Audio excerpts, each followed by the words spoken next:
In your WordPress site, you can group your posts into categories or you can add tags to your posts. Now, what is the difference with using categories versus using tags? So for categories, you're actually grouping them into groups. So for example, I'm going to make a new post here that will be about dogs. So the title of the post is dogs. Then let's type something in the body part. I like dogs so much. Alright.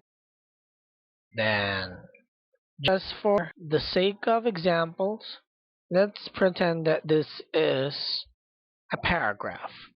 Alright, there we go. We have one. I'm going to save it as a draft. Now, I can assign this post into the pets category instead of just being in the uncategorized section. So let's do that right now. Save draft. Once you save the draft, it will save the changes to your post. So it will now be saved as in the pets category instead of in the uncategorized section. Now let's make another one.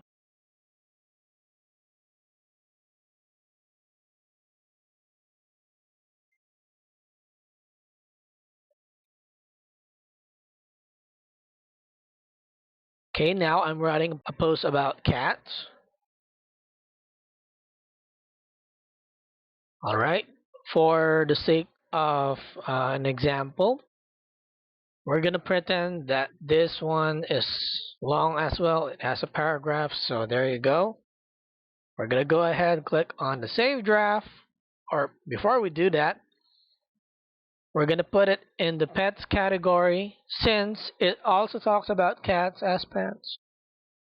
Then save draft. So as you can see, we have a post for dogs and for cats, and those are similar because they're all about pets, pet animals, so you can assign them in the pets category.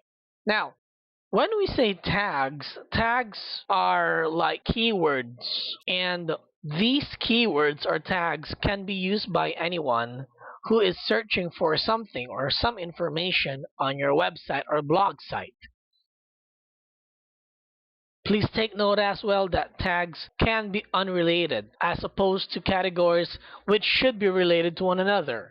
So when we say categories, the posts inside one category must be related or similar to one another. But tags, it doesn't matter. It could be unrelated. One post can have this set of tags and the other can have a different set of tags, and it doesn't matter. So like this.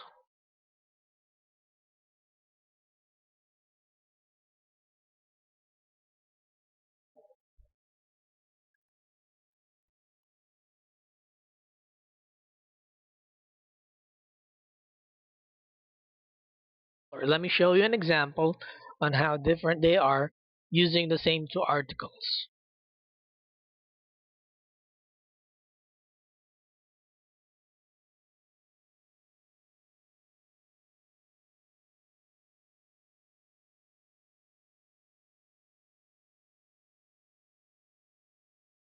So I will be including a new statement or a new sentence here.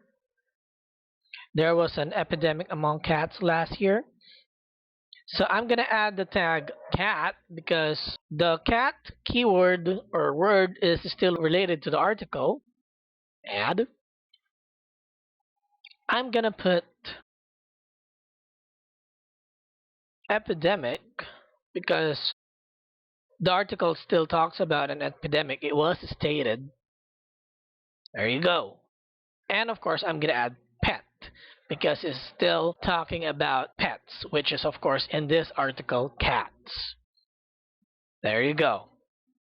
Please take note, I have cat, epidemic, and pet. Now let's go to the other post, which is the one for dogs. Oh, my apologies. Let's save it first. Okay. Let's go to the post for dogs. Now, I'm going to add a new sentence here.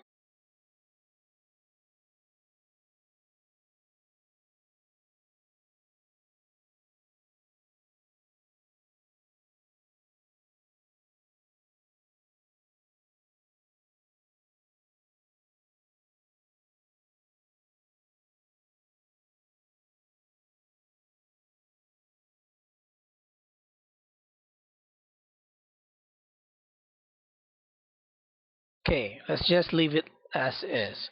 There is an upcoming fashion show contest for dogs. Alright, so now let's go to the tags part again.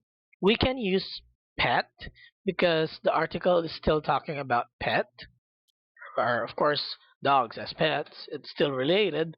Dogs. And now, show or fashion show. As you can see, the only similarity is that both articles, the cat article and the dog article, have the tag or the keyword pet. The rest is unrelated. The cat article used epidemic, which is not present here, and the dog article used the tags or keywords dog and show, which is also not present in the cat article. So as you can see, this is the difference.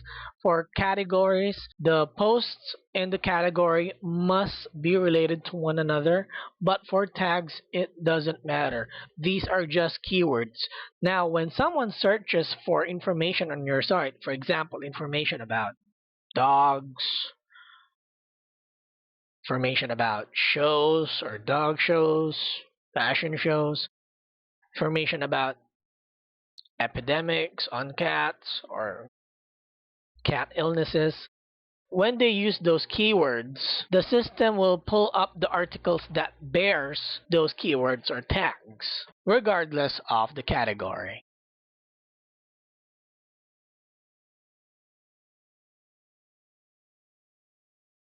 And remember, please take note that categories have a hierarchy. They can be nested, so a category can have a subcategory. So with that, thanks, and I'll see you in the next video.